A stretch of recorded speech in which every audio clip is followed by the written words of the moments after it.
Europe will have another real Hitler soon. Well, hopefully, because if you trust in people like this, you won't get a Hitler. This is the thing, right? Is that you have moderate people that are just simply like, okay, let's just get back to the way things were. You can get to this problem. You can solve this problem without getting a Hitler. But if you delegitimize, disenfranchise, and prevent these people from taking power, you will get the violent, authoritarian, fascist, genocidal alternative. That's what's going to happen. You either you either go with somebody like this, or you make it inevitable that somebody who is even more extreme. Because in my opinion, I think that the next time that what is necessary will be incredibly painful. Yep, definitely. The next time that a big person like that takes power, I think that it will put every other massacre in the entire history to shame. Because think about how good technology is, how much better our weapons are. Oh my God. It's not even going to be close. And so I wanted to call out this video because I believe that there's a chance that soon we'll be in a position where we're asking ourselves, what did we do to get here? Were there signs that we could have seen? And with respect to the Hitler conversation, too often it's coming from members of the far left who are claiming that everyone right of center is pro-Hitler, and I believe that's not true. But in this case, my goal is certainly not to be one of them, but I do want to call out what they're saying among themselves. It's one thing to have your political enemy trying to make you look as bad as possible. It's a different thing to just look under the hood at what types of conversations are happening. Now, to be clear, I still don't think that the majority of people on the right think this way, but there's a significant enough minority that we need to understand reality and take what they're saying seriously. So what Asmongold was saying here is effectively what you have right now is this new Restore Britain party.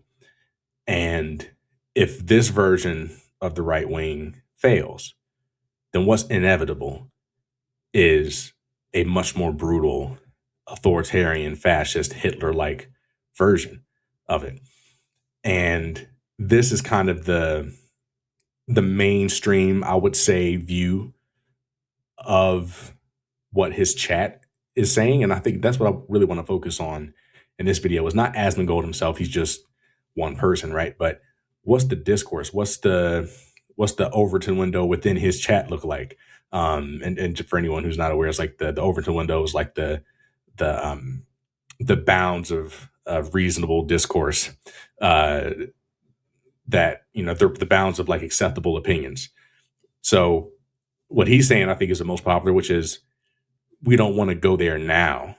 We don't want to be Hitler like right now, but this problem needs to be solved. And if we can't solve it the nice way, then we're going to solve it in a more brutal way. It's going to be solved no matter what. We prefer to not have to be Hitler like, but if we can't, then being Hitler like is certainly an option. So that's probably the most common view.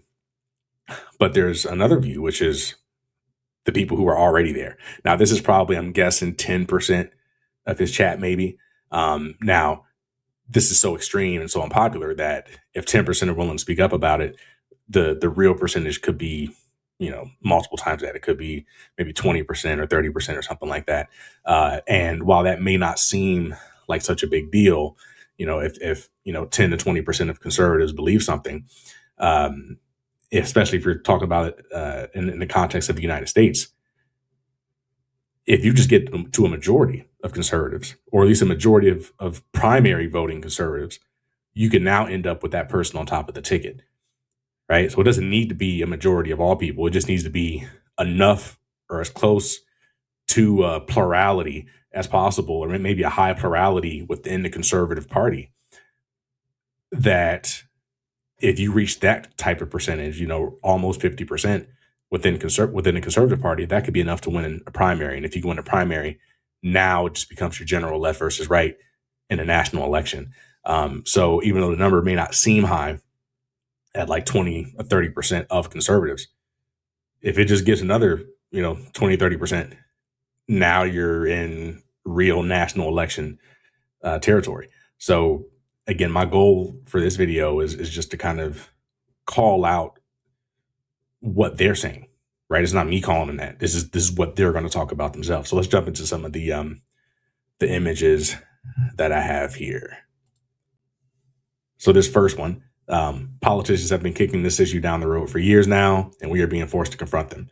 So this is, again, that mainstream view that Asmongold is espousing, that this is inevitable, that these issues have been building up, and the longer it takes for us to fix it, the more likely we're going to have to kind of deal with it, and it may be extreme. Don't want it. FAO, fuck around and find out, right? So these are guys who are ready to go. Hitler is based, right? HBMSC2, right? So this is a guy, this is like the first blatant pro-Hitler comment. So again, most of them aren't blatant pro-Hitler. Most of them are, well, this is what happens when, XYZ, if we don't do this, then we may have to. That's most of the conversation. But there's, again, a certain percentage of it, maybe 10% of it, which is just blatant pro-Hitler. Let's move on to the next one. If Mustache was here today, the UK wouldn't be in a mess, right? The second blatant pro-Hitler, right? Calling Hitler Mustache. So, right, if he was here, the UK would be good. And then another one defending Hitler. Yeah, because Hitler was worse than the majority of African rulers who slaughtered people based on their religion. And today, in today's age, it's not the best English, but you get the point. What he's saying is, Hitler's not really that bad, right? If you look at other African rulers, there have been people worse than Hitler as well. So they're just trying to say, okay, maybe Hitler isn't really that bad.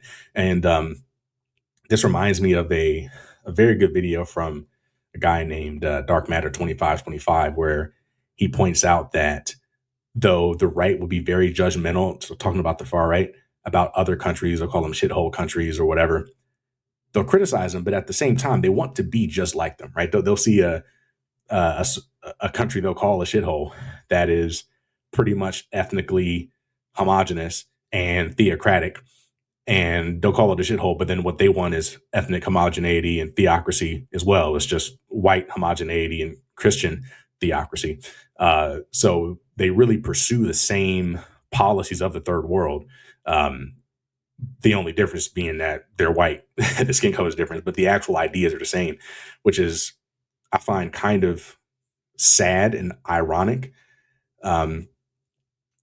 because we've had ethnic homogeneity and theocracy for pretty much all of human history, right? These are not new ideas. This is kind of the default of human nature. But when the United States and when the West wins the competition of Earth by rejecting those things, by having Enlightenment values and freedom of religion and meritocracy, when we have those things and then we win, now the so-called conservatives want to destroy that and go back to, ethnic homogeneity and theocracy.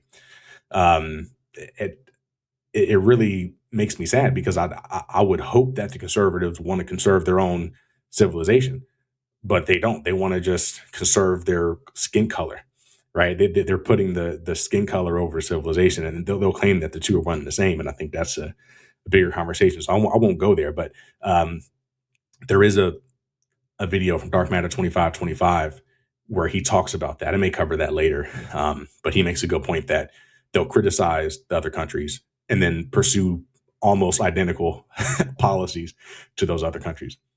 So last one here, Michael Sage, GD, either you stop before it gets too bad, or you let it get too bad and then you get the worst option. So again, this is that same mainstream view.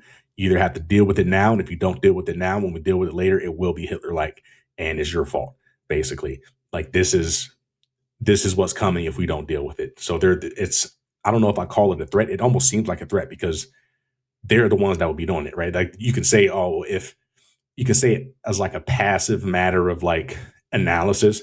Well, if it gets too bad, then the population is going to react in a more extreme way, and then they're going to support a Hitler-like figure, right? So you can say it in an abstract and kind of remove yourself from it. But when it's coming from these same guys who are part of the far right, who would be the ones putting in the next Hitler, right? That impartiality seems a bit like a facade, and it's more like a threat. But regardless, I mean, you can still take it as an impartial statement of analysis.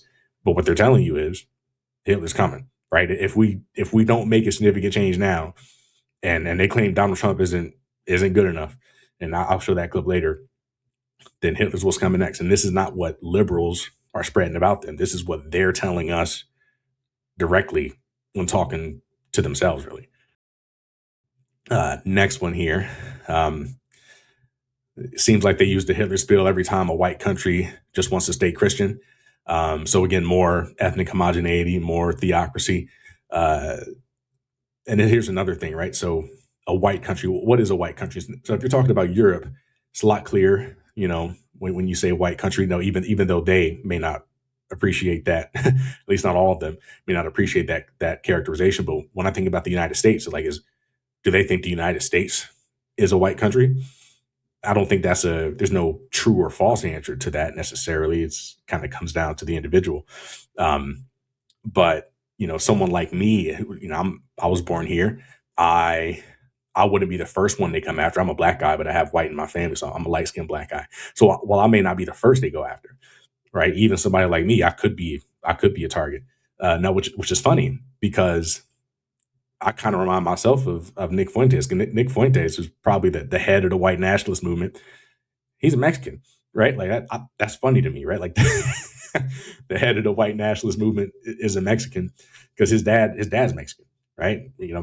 My dad's black, my mom is mixed, right? So I'm a mixed person. He's a mixed person too. Even look at Obama. Obama, his dad was African, his mom is white, right? Nick Fuentes, same. His mom is white. It's like Nick Fuentes is about as white as Obama is, maybe a little bit more, but like again, just because the white half is the white half, and then the ethnic half is the ethnic half, right? Mexicans are lighter skinned than Africans, right? So he'll look significantly lighter than Obama. But if you think you're safe in this conversation, then you may not be. So again, I may not be the first to come after, but I could be the second, and maybe they come and get Nick Fuentes and I at the same time, which would be ironic on his part. Again, Annie Maddie, always the Hitler argument. Narrow X, I'm in the UK and I'll be voting for Restore Britain. If you want to call me a racist, so be it. And I don't think that calling them racist, I don't think it impacts them. I think they feel pretty safe in trying to be pro-European. But and here's what I'll say though. In their defense, there is a difference between cultures, right? If you bring in 1,000 people from, say, France, and then you bring in 1,000 people from Saudi Arabia, there's going to be a difference. There is, and I had a roommate. I don't think he was from.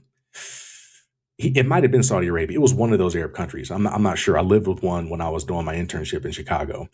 It was a community house where this lady hosted people for different reasons, right? So that she would host mostly students. So I was there as a student doing my summer internship. There's other people there studying. I think he was there doing some type of studies as well, though he was a little older than I was. But anyway, he was from one of those places. Very nice guy. Very nice guy. Probably one of the nicest guys I've met, honestly. But the way he treated women was night and day. I mean, he had so much respect for men. I was incredibly surprised when I saw him interact with women, and he was the most disrespectful, like very awkward for me to see. I'm like, whoa, I did not expect that, especially given the contrast between how respectful and kind he was to me as a man and how he treated women is night and day difference. And I'm not saying all Muslims are that way. And I'm not saying everybody from those countries are that way. But there is a difference in the aggregate, right? If you start scaling things up, then you can run into issues. And so I do think that being careful about who you let into the country and strategic about that, I do think that makes sense. I think the problem is a lot on the right, they'll just go, okay, well, if you happen to wear a hijab, if you happen to be brown skinned, therefore you must be bad. I don't think that's the case. But you do need to be careful. And I think that Europe has experience with immigration that are different than what we have in the United States, because they are getting a lot of immigrants from those places. We get mostly ours from Mexico and or South America, right? It's just different cultures, right? So it's not necessarily a race-based conversation, but there are cultural differences that are relevant to talk about. And I don't think that you want only racists having that conversation. I think that's a valid conversation to have in a non-racist way. But since it's considered taboo and there's so much race around it, it's hard to have that conversation. Let's see, what's the next set of comments here? If they keep pushing those woke libtard ideas, you will get a Hitler. Now, to some extent, again, this is just more threats, right? The big picture is if we don't get a reasonably hardline conservative now, we'll get an extreme Hitler-like conservative later. And the more you have woke liberal ideas, the faster we're going to become Hitler-like. Now, even though I don't like that threat, I do think there is a modicum of truth to it, which is when the left does make enemies out of white people, when we support things like white guilt, that if you're a white person, you need to feel bad about yourself, you need to feel ashamed about who you are and your history and all that, right? When we try to basically create enemies out of them, when we try to have the oppression Olympics where we talk about how every other group needs help and support, and white people just don't need anything because they have everything. When we do that, basically, if you're a self-interested white person, especially a white man, you realize that this group is not for you, right? And just to be honest, most of the time people will group up by self-interest.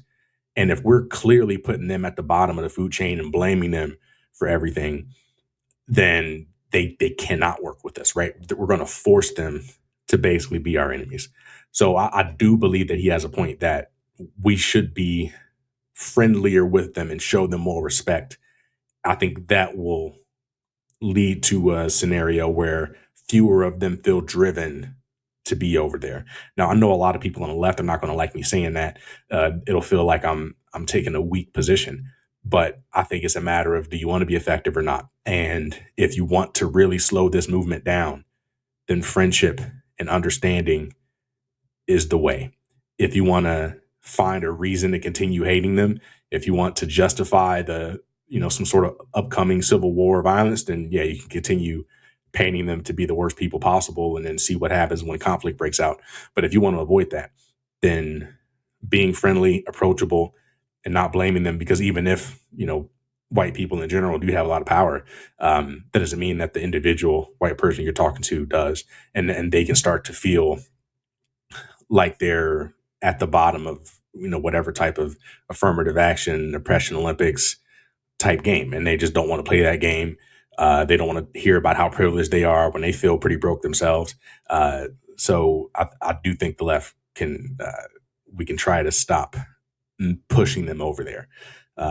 Even though even being close to Hitler and justifying it like they are is not good. I'm not saying that they're without blame, but I do think that we should realize how we contribute to it and how we can maybe contribute in a better way. And so here, I think we have another couple one, create a benevolent Hitler time. We want a Hitler. Everything he was doing was for his country, making the world a better place. Again, another blatantly pro-Hitler comment. Again, these are not the norm. These are not the majority of his comments, but they are a significant minority. And this is right now. And again, this is not some leftist calling them that. This is them identifying themselves that way. So understand what you're dealing with. That's all I'm saying. There's more of them than you may be comfortable admitting, but it's still not a majority. Still not the majority, but it's something to be aware of. Let's see, the last one here. I think it's more of the same here. Exactly, we aren't Weimar enough for a Hitler yet, but keep letting Islamification happen, and Karens will be begging for a dictator. I believe Weimar was the German province where Hitler initially rose to power. You can correct me if I'm wrong on that. But again, I think this is the mainstream view, which is we're not ready for Hitler yet, but if it keeps getting bad, then we're going to solve it some way. And if we can't do it this way, then we're going to do it the Hitler way. So the last thing I want to cover is Asmongold's take on Trump. It is. It's time for you to go back. Is Trump not like this? Trump is, if I was going to put it on a scale of 1 to 10, Trump is a 3 and I want a 9. That's what I want. He's a 3. It's not enough. Like, if it was up to me, I would have brought in the entire military to remove illegals. I would have done that immediately. I would have said there's literally an invasion in our country. We're being invaded at this very moment. We are full of foreign adversaries and foreign invaders, and we need to get every single type of soldier out there, removing every single one of these people, right? Get rid of every single one of them. Trump's too soft. Yeah, exactly. And anybody that gets in the way, we round them up and we put them in a camp. That's it. Problem solved. Done. That's what I do. Anybody going around and trying to stand in the way of the cars, too bad. You're gone. You're done. So this is what they post. Yeah. So again, he says Trump is a 3. He wants a 9, right? So this just lets you know. And again, this is what he wants is a 9. And he's saying that's not Hitler, right? He's saying he wants somebody 3 times worse than Trump, even assuming it scales linearly, right? Like, that's what we're dealing with here. And I think a lot of people, especially on the left, they think Trump is the bad guy. Trump is behind the far right. He's not. Trump is a vessel for that.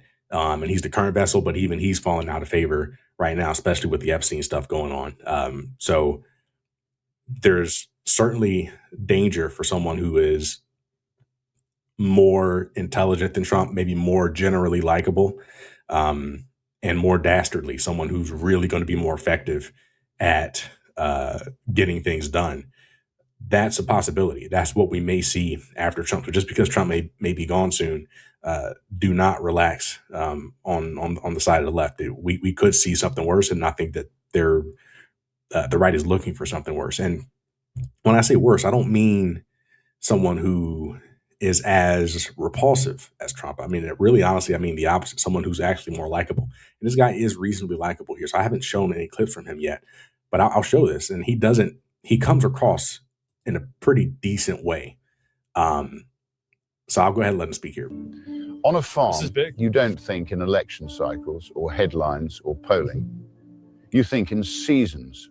You think in generations, in what you leave behind to those who come after you. And that's why, here on the farm, I am now launching Restore Britain as a national political party. I'm now going to dedicate my life to finding, organizing, funding, and providing hundreds of qualified candidates to present to the British people at the next general election. This process has already started, with invitations being issued to patriots in aligned political parties. Patriots. Reform, it's a big Conservatives, the SDP, Advance, and more. In local politics, we will work in partnership with localized political parties, such as Great Yarmouth First, that have the best interests of their residents at heart, combining our forces at the next general election. All right. The men and women standing for Restore in that election will not be politicians.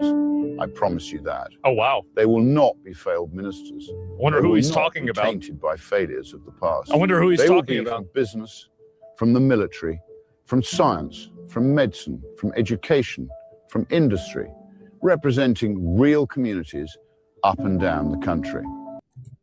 Yeah, and so I'm not going to go through the whole thing here, but he comes across reasonably positive. Now, later on, he'll go into this video is already getting long, but later on he'll go into things like banning halal foods, banning certain religious clothing from Muslims, etc. So I just want to point out that he can seem like a likable guy, and I want to point out that there's a love side of the hate that I think a lot of people don't like to recognize. This guy is basically selling an old nostalgia for times past, trying to bring things back to normal, back when Europe was a white continent, and every country there was full of white people and generally Christian, right? When you sell this mentality, there's a lot of people who just see positivity in that. People who would describe themselves as patriots, who are willing to sacrifice to bring that back, to bring back the white country, to end what they believe to be the rise in crime that comes from having minorities in your country, to have more Christianity, to have Christianity playing a stronger role in society, right? These are things that people will feel good about and fight for. Now, in practice, you may end up, snatching up pregnant brown women and throwing them on the ground, and and getting real ugly, right? With what you have to do, and in order to deport these people, at best, or injure them or take violence against them at worst, right? The ugliness and the hate happens, but it's driven by the love. And I think that people don't understand that there's that love side of the hate. Um, Final thing I mentioned before we go is it's the same for Islamic suicide bombers. People who will kill themselves, people who will hijack a plane and fly it into a building. Right? We see the hate of it, right? But we don't see the week before where they're having their last meals with their family and telling their mom they love them, and talking to their nieces and nephews, and sharing about how they're going to go out and sacrifice themselves for their God, for Allah. They're going to go do the Lord's work, and they're going to pay the ultimate sacrifice in order to do so. Now, from our perspective, we see it as just pure evil and terrorism. But from their perspective, this is a sacrifice for God, which who can criticize a sacrifice for God? I mean, that's what Jesus sacrificed. You say he sacrificed for us instead of for God. But regardless, there is honor in that. And so I'm not trying to defend it. I'm trying to explain how people can do great evil in the name of good, and how when you see something, even though it looks good, that there could still be very, dangerous consequences that comes from it.